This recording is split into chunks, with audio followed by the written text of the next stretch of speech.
be a little longer than usual. And so we'll start with introductions, even though they're not on the agenda. And I'll start. And if everybody can just give their name, the district they've been appointed from, their district of residence, because some of the districts are not consistent with the residents, and the organizations that they work for or involved in, that would be great. And then maybe what you hope to accomplish by serving on the committee. And I'll go ahead and start. My name is Kay Kelly, and I work for an organization called Home of Guiding Hands, which serves individuals with intellectual and developmental delays, such as Down syndrome or autism. I'm the marketing and development director. I had a sister with an IDD. She had Prader-Willi syndrome. She's since passed away. So it's a cause that's very near and dear to my heart. I also have 6 months of sobriety and recovery, and I'm very active in the recovery community in San Diego, sitting on 2 different boards and doing volunteer work for various organizations that serve youth in particular.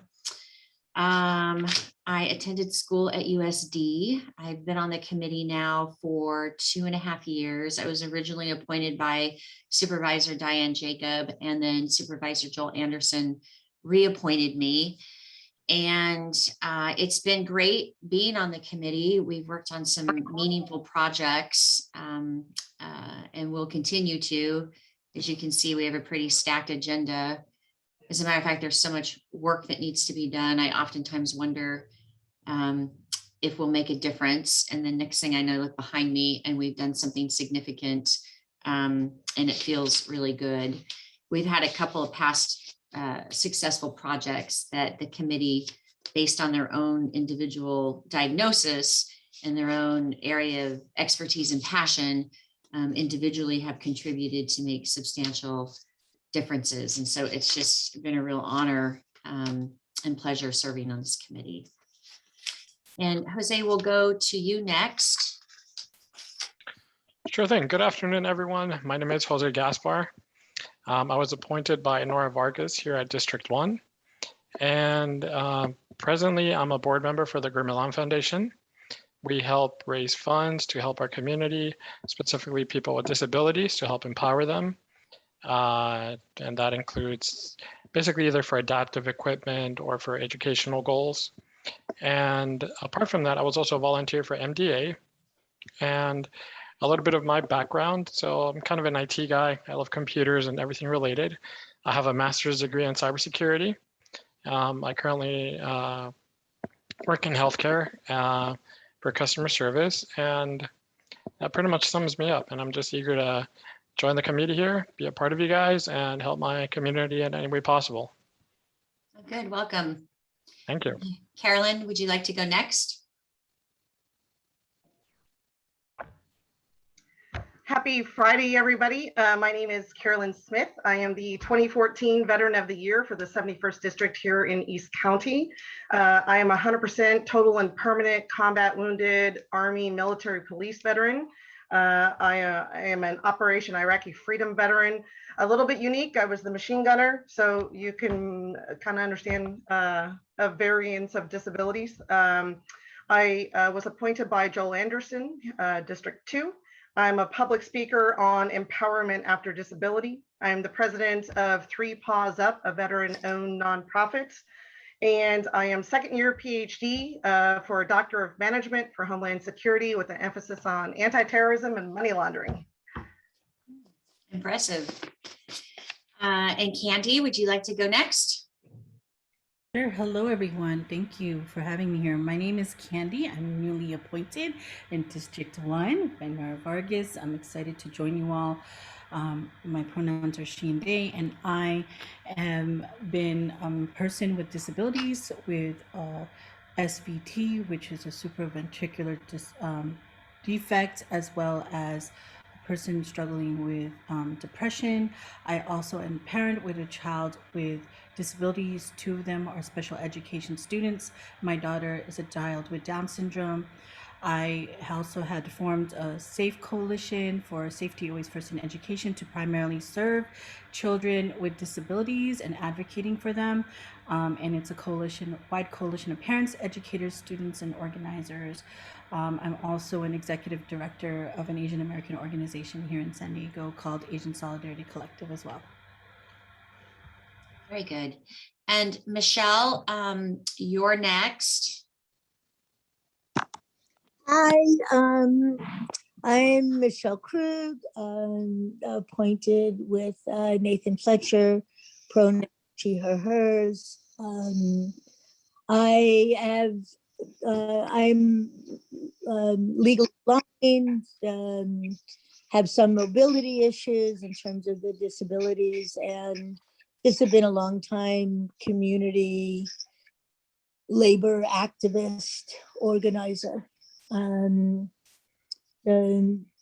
worked for the city of San Diego for 30 years as a wastewater operator, retired about 11 years ago, and have been just continuing the work that I've always done since I got here, just in terms of trying to make quality of life issues better. Thank you. And Sherry, would you like to go next? Sure. My name is Sherry Ibarra, and I was appointed from Jim Desmond in District 5. I worked with people with developmental disabilities for 17 years in an organization similar to what you do, Kay. I also worked for CARF, which is Commissions on Accreditation for Rehabilitation Facilities, where I went to around the United States and Canada and surveying other organizations and make sure that they were following the standards of best business practices.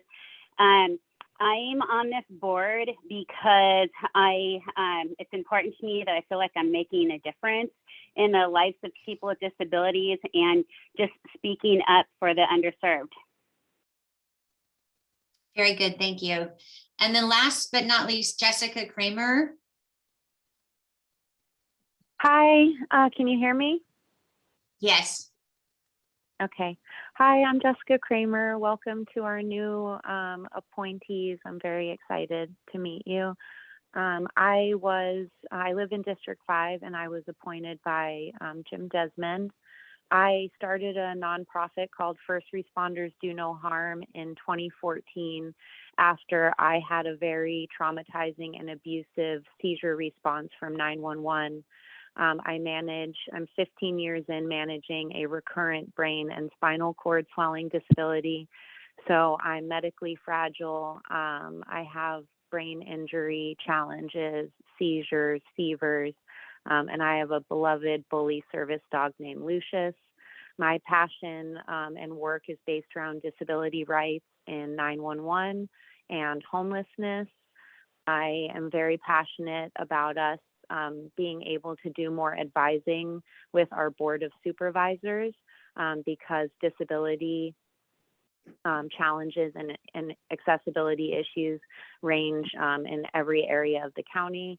And I definitely would like for us to be using our voice more with our supervisors. And I am hoping over time that we can address disability rights abuses in 911 and with the sheriff's department, and have our disability rights more understood and utilized by our 911 system. And I'm very happy to be part of this group with you guys. I can't wait to get more stuff done. Thanks, Jessica. And Susie, we are giving an introduction, a brief introduction on ourselves, our disability, our connection to the committee, and the district of where we were appointed. So you'll be next.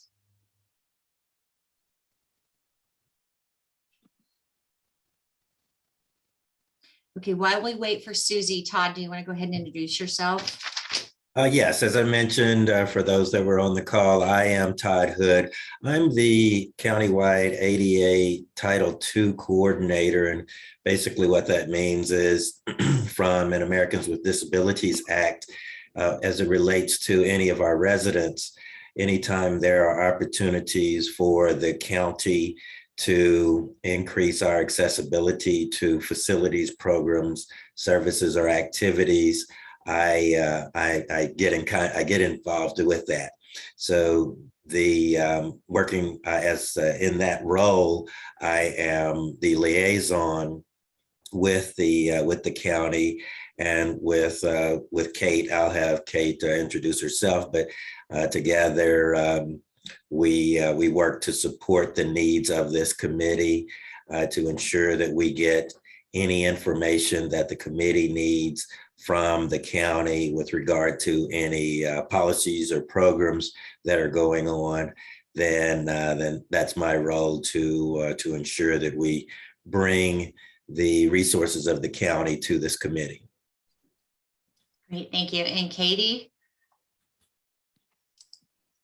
Hello, everyone. My name is Katie Mcknight. I am a senior analyst in the Human Resources Department here at the county. And as Todd mentioned, I work closely with him and Kay to support the committee with resources that they need from us. And I help to coordinate these meetings. Great. And then Susie, are you ready to do your introduction? Yeah, I'm just having a lot of problems with the phone and Zoom and all of this, and that was a problem last month also. I'm a disabled person, and that is as a result of being hit by a car in Hillcrest now almost 30 years ago, and it has never, well, it's just made all kinds of problems with getting around. I am from Nathan Fletcher's district and served one term before. I assume that this will probably be my last. I'm out and about. I'm an activist volunteer, and am involved in quite a few activities, although I am limiting a lot of it because I have a husband with Alzheimer's, and that is a 48-hour day job to keep him okay and happy. So that's me. Great, thank you, Susie. And then we have a caller by the name of Karen Brain. Hello. Hi. Hi, I'm Karen. I work for the county. I work for HHSA. And I recently learned about this group and had an opportunity to join today's meeting. Okay, great. Well, welcome. Thanks. And then Ryan.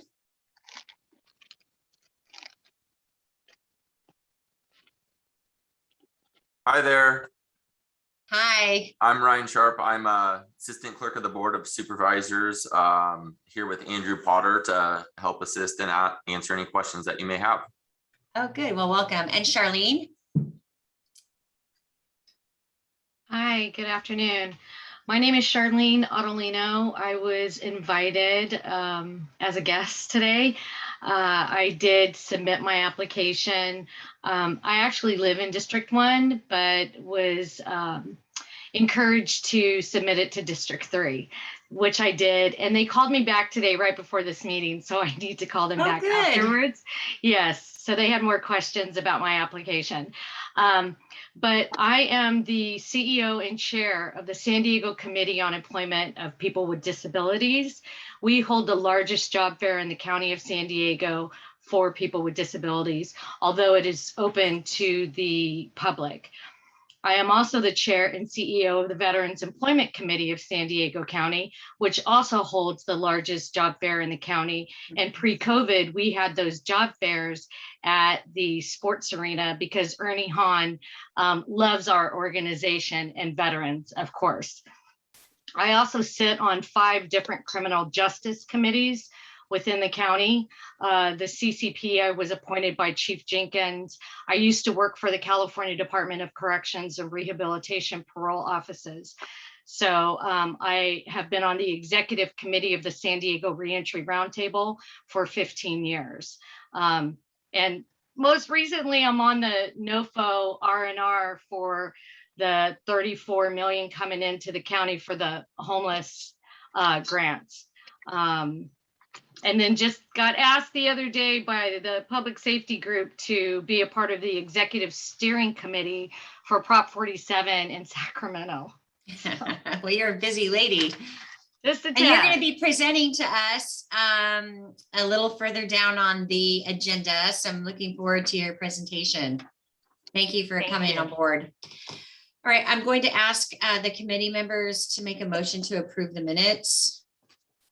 Okay, I'll make the motion, but I actually had my hand up because I forgot to say something. Oh, go ahead. I'm sorry. I didn't even notice it.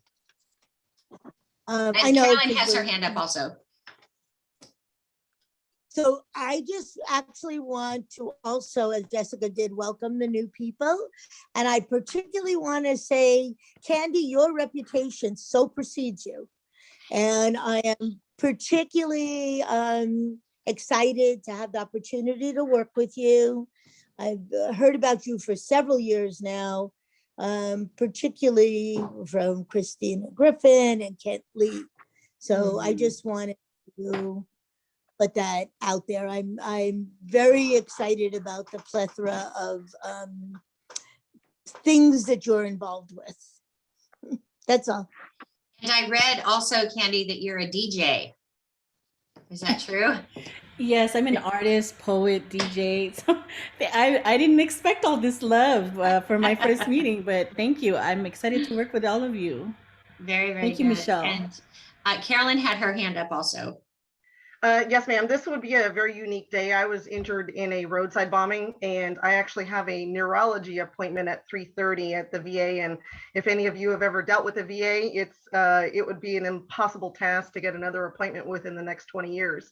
So I didn't expect to be seated so fast here. I couldn't reschedule that appointment. So if the board is okay, I need to leave by 3 o'clock. No problem. No problem. Thank you so for much. letting us Appreciate know. it. Thank you. And then Kay, I didn't know if you wanted Andrew to introduce himself now or when he starts. When he starts, I just didn't Okay. know who Ryan was, so I asked. Okay. But Andrew's done a pretty good job of putting up his identification on the screen, so we're good. All right, we have a motion on the floor to approve the minutes. Is there a second? I second. This is Carolyn. Thank you. All in favor signify by raising your hand or saying aye. Aye. Aye. All right, any opposed? All right, motion passes. We've already done the welcome and introduction, so I would like to, is it possible, Katie, for me to go ahead and move my discussion item on committee membership past our presentations so our guests don't have to sit through this dialogue? Yeah, no problem. Okay, we're going to go ahead and move that. And so next up will be Charlene giving us a presentation on the employment committee and organization that she so successfully runs.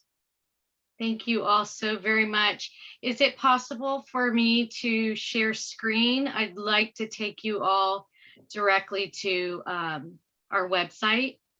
That's okay. Yeah, you should be able to. Let me know if you're having any difficulty. Okay.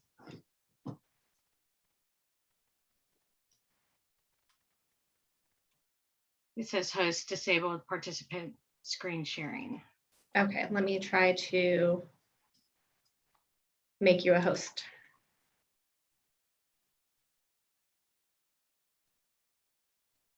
Okay, great. Thank you, Katie.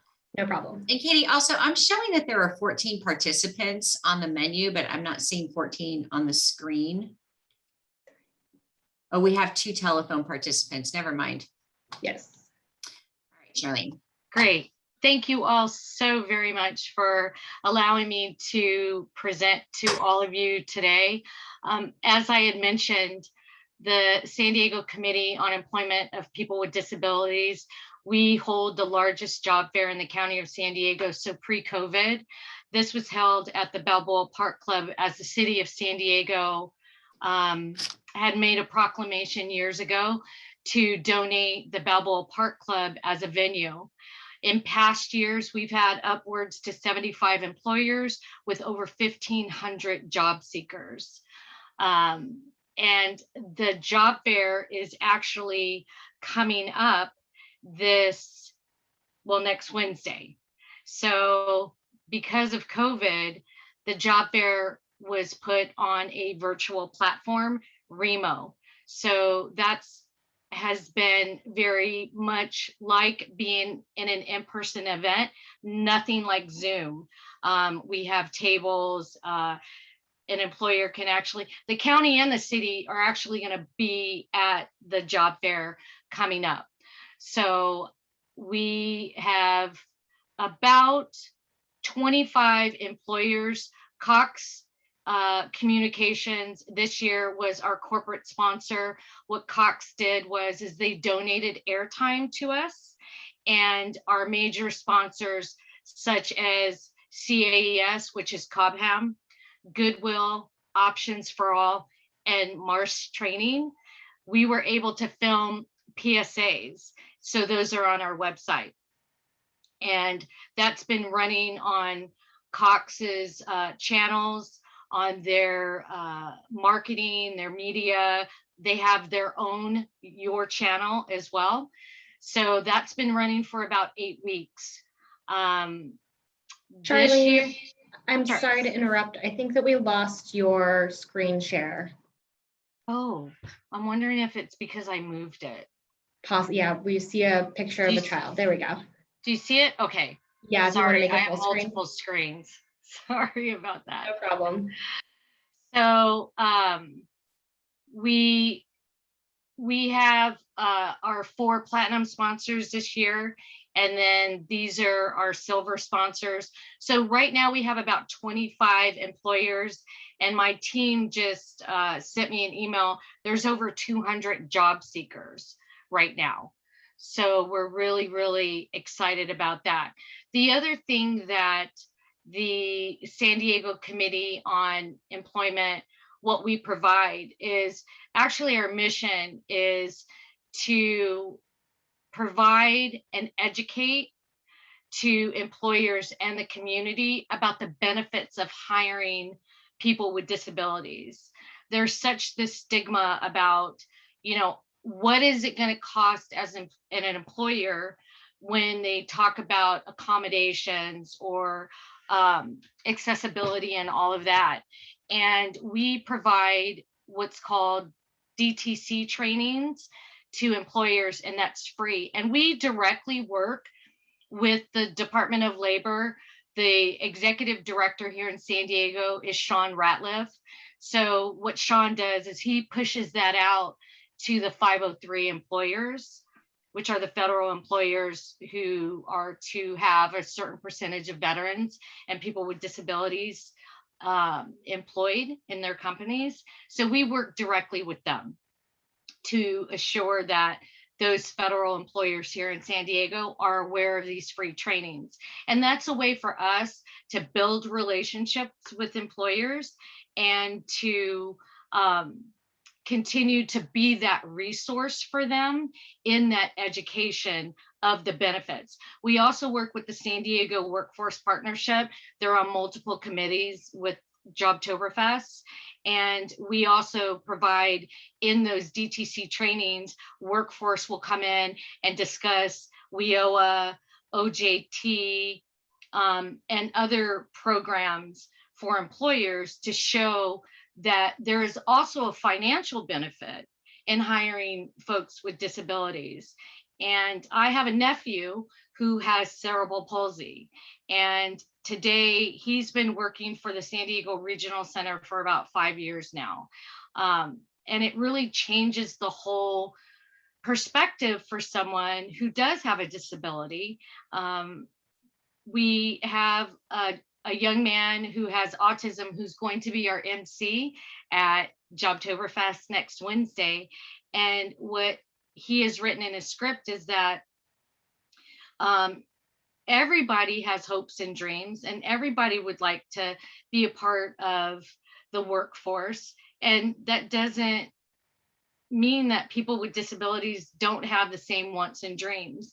And so our goal in this committee and everyone that's a part of the SDCEPD, our goal is to get that unemployment rate for people with disabilities down. It's the highest for any population. And we will continue to work at this with educating employers and showing what the benefits are. So that's really everything about the SDCEPD. One other thing I do want to mention is that we have what's called the Kevin Stark Scholarship and Kevin Stark Memorial Scholarship. Kevin Stark was one of the original members and founders, and so he has passed away. And what we have done for the past decade to honor Kevin was to give scholarships to students who are continuing their education with a disability.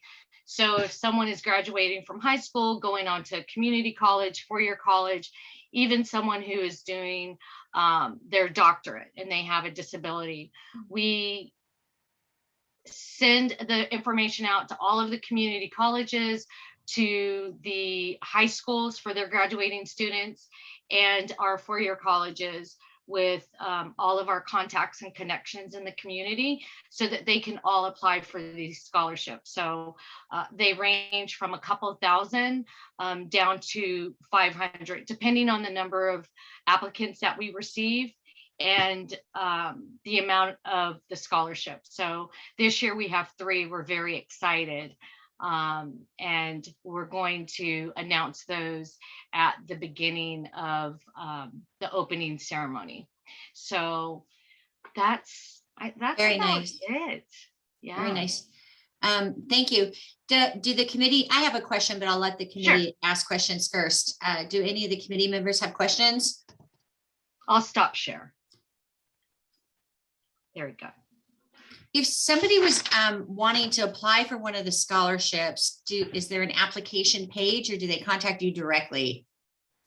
They can contact us directly. So if you go to our website and it says meet our board of directors, it has everyone on the website and where to contact us at as well. We usually open up the application process for the scholarships in May, and then they close at the end of August. There is a scholarship review team. And then in the middle of September is when they come to their decision of who. And you know, we are really challenged by getting that information out. We send it out and we don't get as many applicants. They were really happy this year. We had 25. We're trying to give money away to continuing education. And unfortunately, we just don't have students wanting to get the money. I don't know why.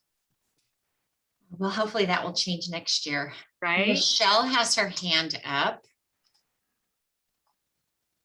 Michelle.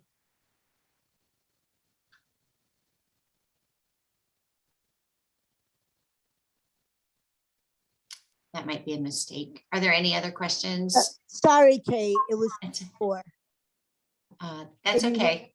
Yeah. Okay, so you took your hand down. All right. Well, yeah, the only thing I was waiting for her to say, maybe I missed it, was exactly what date and time it was happening. Great question. The Jobtoberfest is Wednesday, October 13th. It's from 10 a.m. to 2 p.m. and it is on the Remo virtual platform. If you go to our website, I can drop that link into the chat and you can just register. Let me get to that tab. You'll be able to register with this link that I'm about to drop in, and just click on that and it gives you everything to register for the job fair. So what are you doing for blind people who can't go and register like that? So our website is JAWS compatible. We've made sure that we make very sure my team has for that. We've worked with the Center for the Blind. One of our major sponsors is the Department of Rehabilitation. They have provided 4 ASL interpreters as well. So I have a team that works just strictly on accommodations to assure that anyone coming onto the virtual platform or someone who is deaf and hard of hearing will be able to have an ASL interpreter, as well as there is a closed caption that our team has that can show folks how to do that as well. So there is a large group of people that do not use the computer. That is not how we communicate, and it is not how we can access things. And that's seniors, and it's disabled people, and it's obviously some blind people like myself. I do not use a computer. So I was hoping that you actually had thought about having the accessibility for people that are not on the computer, even the people that don't have internet. I'm not sure what time. I mean, prior to COVID, we were in person.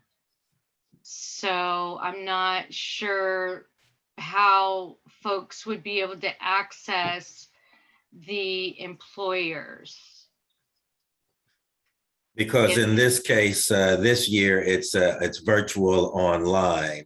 The job fair is virtual online. So Right. then that would require people to be able to use the computer in order to interact and to participate in this while we're on a virtual basis. Right, right. So actually, Todd, there are other agencies that make sure that everybody has access. And the way they do that is by telephone. They will call people.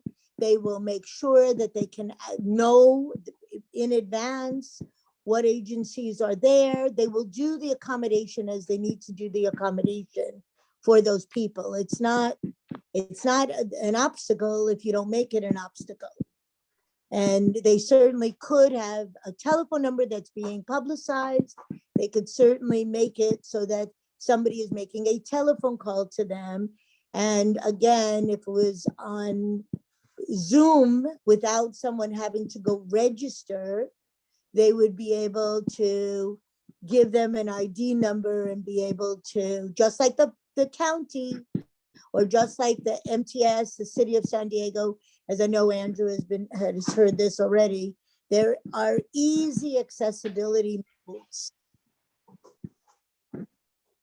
If you need help in figuring it out, I'm happy to act as a resource, but I wish people would think about those things of finding ways to make sure everybody actually has access. This might be a good segue right into our next presentation, which is the agenda item you had requested, Michelle, for the accessibility on the Board of Supervisors public meeting. And we have our staff from the county here to explain to us what they're doing and how they're doing it. So Charlene, if you'd like to stay on, please do. I know my organization is looking at software that will be compatible with our website to help with the visually and audio impaired representative community that we serve. And it's something that we've been in business for almost 55 years, and it's something that we're just now looking at purchasing and installing. So I'm very anxious actually to hear what the county's doing, and then taking that back to my team and sharing it with our team here at HGH. Can I just interject right one thing? Sure. The San Diego Committee on Employment of People with Disabilities is an all volunteer nonprofit organization. So everyone that helps with the job fair and attends the meetings and any of the trainings, we're all volunteers. Okay. All right. If there aren't any other questions for Charlene, thank you. We appreciate your time today. I'm going to go ahead and turn it over to Andrew and Ryan. Thank you so much. My name is Andrew Potter. I'm the clerk of the Board of Supervisors and have been in my role since 2019. I just want to say what an honor it is to be a guest here, hearing all of your background. This is an incredible group of individuals, so I'm intimidated. But Michelle had invited me here to talk a little bit about what we've been doing during the pandemic to provide engagement for constituents. And I will say that we have had really robust engagement from all corners of the county throughout the pandemic. We were one of the first statewide to go to virtual board meetings and provided a call-in option for constituents to participate in the board meeting and provide their feedback to the board. There were a lot of municipalities throughout the state that weren't allowing a call-in option and that were only allowing constituents to provide written comments, and then they were being read out during the meeting. Recording in progress. And just this year alone, so just 2021, we've had over 2,000 callers at our board meetings. And those of you that have watched them, we've had pretty lengthy board meetings lately. But you know, our goal from the beginning of the pandemic up until now is to provide a solution that is equitable and accessible. And so our current process for residents to engage virtually in the board meeting mirrors our in-person request to speak form. So we have an online form that identifies the agenda item numbers they want to speak on. And I'll say thanks to committee member Krug's suggestion. She and I had a conversation a few months ago about this. We initially had, this is a really technical, simple thing. Jose, you'll understand this, but we had radio buttons where you could only pick one agenda item. And so that resulted in individuals having to submit multiple requests to speak. We changed that to checkboxes. So now you can submit one form for a whole bunch of different agenda items. And it's a little bit more streamlined for the residents. Then once that form is submitted, you're displayed with the call-in instructions. And we have staff that are here during business hours to assist residents with the online form. You know, as Michelle was talking about, for those individuals that don't have access to a computer that want to request to speak by phone, we will fill out the form for them. We will provide them with the call-in number and the meeting ID. The phone number stays the same for every meeting. And I just want to say, because I know there are a lot of other municipalities that use Zoom for their public meetings, just like we're doing now. The reason we use a call-in system instead of having constituents join via Zoom is because we want to make sure that there are no technological barriers to accessing the board meeting.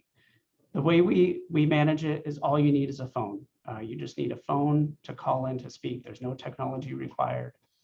And there's a new state law that I think you all are going to be talking about on your agenda, the teleconferencing option, that mandates that if the system goes down, we have to stop the meeting entirely and can't do any business. So by having a call-in option, you know, fingers crossed the phone lines don't go down. But again, it provides technology. It doesn't have that technological barrier. So I'm, you know, really proud of the tools that we provided. Certainly before the pandemic, you had to be in person at a board meeting. You had to fill out a paper request to speak form. Now we've got all these different streaming platforms that our board meeting is provided through. We have a listen line where if you don't have a computer, you don't have access to social media, YouTube or Twitter or Facebook, you can just call in and listen to the board meeting. We are continuing to look at different solutions that are out there. We are hoping that technology is catching up with what our need is to manage a pretty high volume of callers for every single board meeting. And we'll kind of see as technology evolves to manage this. But as you can imagine, we've gone from just having to manage a room full of people to managing a room full of people and a room full of virtual individuals that are, you know, all over the country, you know, all over the county as well. So I'm really proud of what we've been able to provide. So I'm happy to answer any questions that you might have. Are there any questions? Michelle has her hand up. Yes, thank you, Andrew, for being here. And as you know, our last conversation, I've spoken to 3 editor supervisors so far. And they seemed supportive of making changes in the procedure. There's still things that are still very, very challenging. The first one being that you do have the same phone number, but you change the ID. And the challenge of that is that every single time, literally like twice a week, I'll have to get people to help me, and I cannot do it independently. If you, like the city of San Diego, keeps the same Zoom ID so that it's not an issue of having me to be dependent on your staff or on someone else to use their email address to get a link sent. The link is the same. So one person has, in this case, for the city of San Diego, Liz Malin herself sent me the link, and I can keep it, and it stays as City of San Diego in my text, and I can always access it. That is a major difference. And I understand that you have a land use meeting and you have another, general meeting, I guess, on Tuesdays and the land use on Wednesdays, but it's, it would just be really helpful if it stayed the same, because obviously if you're having people fill out, the form, the city of San Diego, obviously MTS, Sandag, most of them are going to straight up Zoom. So it gives people the option. I know you're saying that it's the least of the technology, and I do appreciate that, because for the first 9 months of the pandemic, that was all I used, was a flip phone. But to give people the option, and everybody has the option to raise their hand, if they're on a flip phone or if they're on a smartphone. I don't have a computer, but I am using a smartphone, and that everybody has that option to raise their hand, which still keeps it at the minimum technology. That at least would give someone the opportunity. I mean, I know you're trying to keep it so it's the least obstacles, but honestly, the way you have it, it's a very hard obstacle, because you're changing that ID every single day that I want to speak. So that's the major thing. And then the other thing, again, with the city of San Diego, and MTS and Sandag, and I'm going to get you at least 6 others that are doing it as well. I just haven't checked all of them off a list yet, but I know that most municipalities and school districts are going towards a regular Zoom meeting, perhaps with a webinar. Some of them are doing the webinar, but you still have the opportunity to raise your hand and be able to speak without having to every single time have to, use a new ID. And that is hard for someone like me to put in each time. I have to memorize it. And then in addition to the ID, you actually have been, if I'm not mistaken, I could be confusing it, I believe you also have to use a password of like 4 digits, something like that. But even if that has been taken away, which I hope it is, just having to memorize the 9 digits every single time, or 10 or 11, is hard. And you can easily get rid of that by just allowing us to go on the same Zoom, make it a webinar so nobody has any control except you for muting and unmuting people.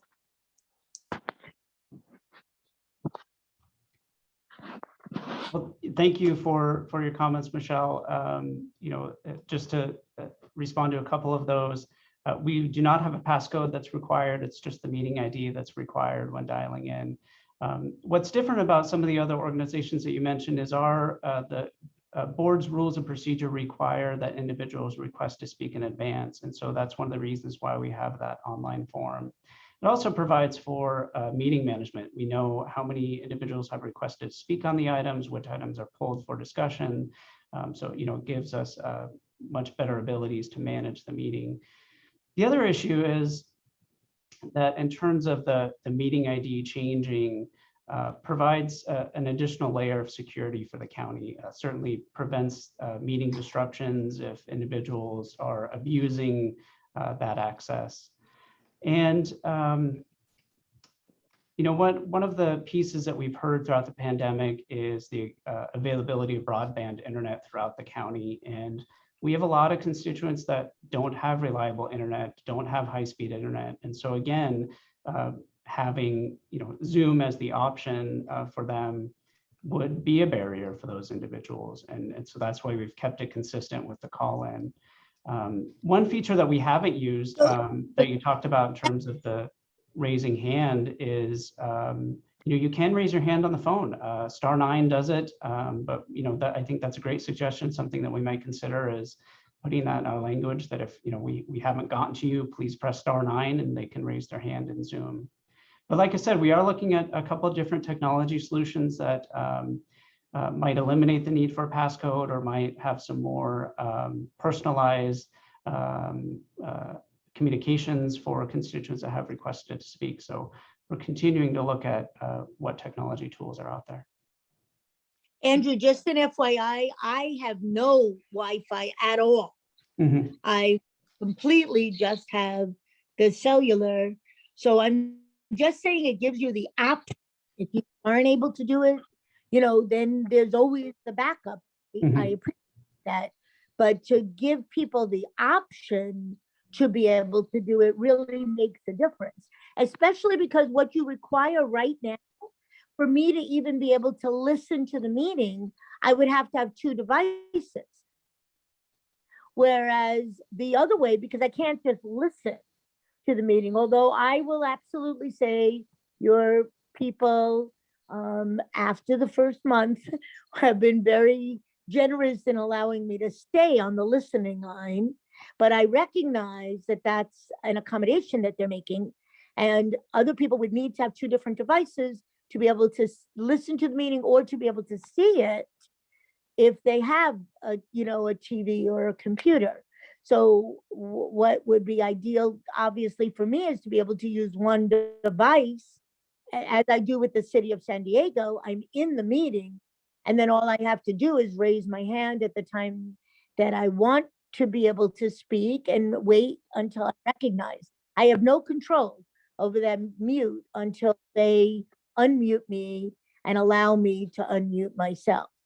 So I'm just saying that it is a way to be able to accommodate both, to give people that option of only having to have one device instead of 2 devices, and to not have to be dependent on someone else to be able to put in a slip for me. I get it that you're worried about security, but I wish you would just talk to Liz Malin. I mean, honestly, as many as people are not always nice when they call into the Board of Supervisors, I totally get that, but she has hundreds more that she has had to deal with.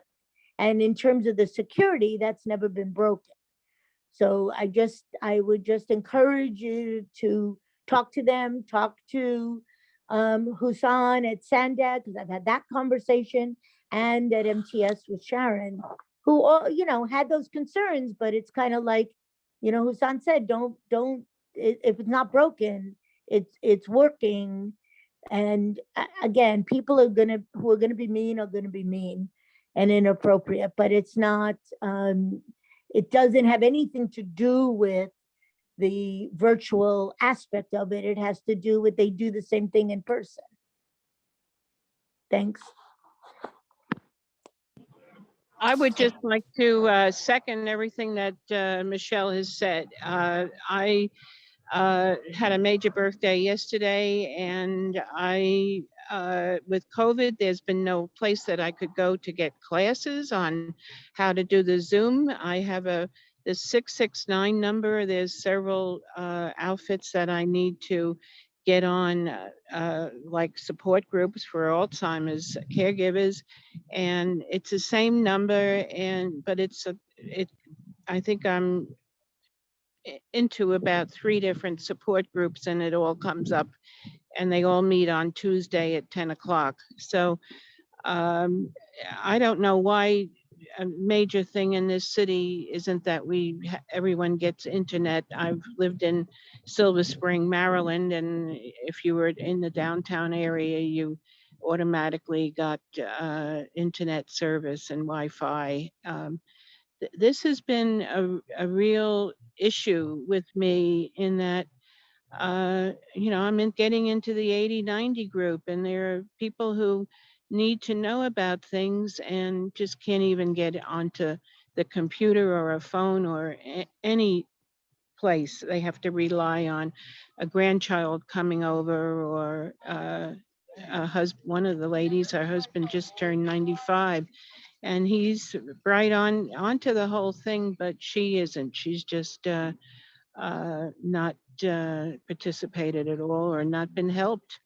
So I agree with everything that Michelle is saying, and I'm spent time today now trying to find the message about today's meeting and in my Gmail records, and it came back with messages from a month ago. There was nothing from yesterday, and it almost makes you feel like, why bother? It's just you've got to keep a piece of paper and pen close by to write down the codes and all of that. It's overwhelming for those of us that are disabled and getting up in age. Thank you. Thank you, Susie, and happy belated birthday. Well, Go ahead. I'm still waiting for, when you hit 80, apparently the president is supposed to send you